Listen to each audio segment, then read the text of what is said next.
തോബിത്ത് 6-ാം അധ്യായം. മത്സ്യം. അവർ യാത്ര ചെയ്ത് വൈകുന്നേരം ടൈഗ്രീസ് നദിയുടെ തീരത്തെത്തി അവിടെ താമസിച്ചു. തോബിയാസ് കുളിക്കാൻ നദിയിലിറങ്ങി. അപ്പോൾ ഒരു മത്സ്യം മുകളിലേക്കു ചാടി.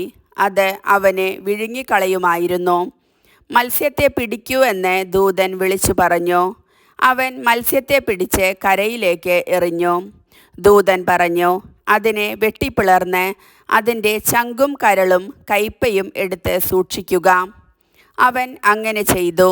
അനന്തരം അവർ ആ മത്സ്യം പൊരിച്ചു തിന്നു. അവർ യാത്ര തുടർന്ന് എക്ബത്താനായ്ക്ക് സമീപമെത്തി. തോബിയാസ് ദൂതനോട് ചോദിച്ചു, സഹോദരനായ അസറിയാസ്, മത്സ്യത്തിൻ്റെ ചങ്കും കരളും കൈപ്പയും എന്തിനാണ്?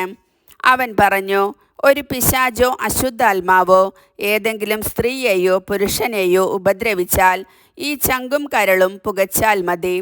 അവയുടെ ശല്യം പിന്നെ ഉണ്ടാവുകയില്ല.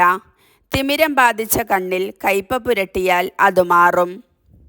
വിവാഹാലോചന. അവർ എക്ബത്താനായിലെത്താറായി.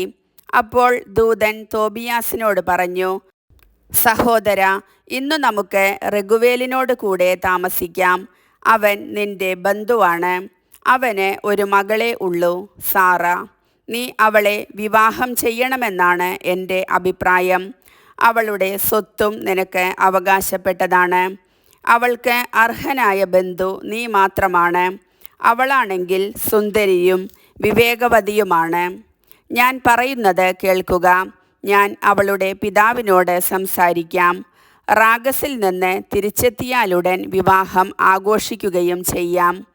മോശയുടെ നിയമമനുസരിച്ച് റെഗുവേൽ നിനക്കു മാത്രമേ അവളെ വിവാഹം ചെയ്തു തരാവൂ.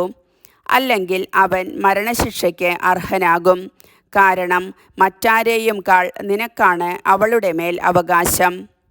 അപ്പോൾ തോബിയാസ് ദൂതനോട് പറഞ്ഞു, സഹോദരൻ അസറിയാസ്, ആ പെൺകുട്ടി 7 പേരെ വിവാഹം ചെയ്തതാണെന്നും അവർ ഓരോരുത്തരും മണവറയിൽ വെച്ച് മരിച്ചെന്നും ഞാൻ കേട്ടിട്ടുണ്ട്. ഞാനാണെങ്കിൽ എൻ്റെ പിതാവിൻ്റെ ഏക മകനാണ്. മണവറയിൽ പ്രവേശിച്ചാൽ ഞാനും എൻ്റെ മുൻഗാമികളെ പോലെ മരിക്കുമെന്ന് ഞാൻ ഭയപ്പെടുന്നു. ഒരു പിശാച് അവളിൽ അനുരക്തനാണ്.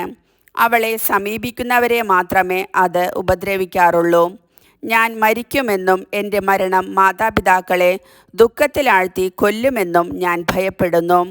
അവരെ സംസ്കരിക്കാൻ ഞാനല്ലാതെ മറ്റു സന്താനങ്ങളില്ല. ദൂതൻ പ്രതിവചിച്ചു, നിന്റെ ജനത്തിൻ്റെ ഇടയിൽ നിന്നു തന്നെ ഭാര്യയെ സ്വീകരിക്കണമെന്ന് നിന്റെ പിതാവ് ആജ്ഞാപിച്ചിട്ടുള്ളത് നീ ഓർക്കുന്നില്ലേ? സഹോദര, ഞാൻ പറയുന്നത് ശ്രദ്ധിക്കുക. ഇന്നു രാത്രി തന്നെ അവളെ നിനക്ക് വിവാഹം ചെയ്തു തരും.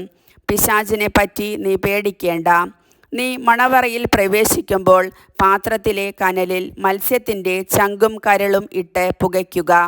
അതിൻ്റെ മണമേറ്റാലുടൻ പിശാച് ഓടിയകലും, പിന്നീടൊരിക്കലും വരുകയില്ല. നീ അവളെ സമീപിക്കുമ്പോൾ നിങ്ങൾ ഇരുവരും എഴുന്നേറ്റുനിന്ന് കാരുണ്യവാനായ ദൈവത്തെ വിളിച്ചപേക്ഷിക്കണം. അവിടുന്ന് നിങ്ങളെ രക്ഷിക്കുകയും നിങ്ങളോട് കരുണ കാണിക്കുകയും ചെയ്യും. നീ പേടിക്കേണ്ട. അനാദി മുതലേ അവൾ നിനക്കായി നിശ്ചയിക്കപ്പെട്ടവളാണ്.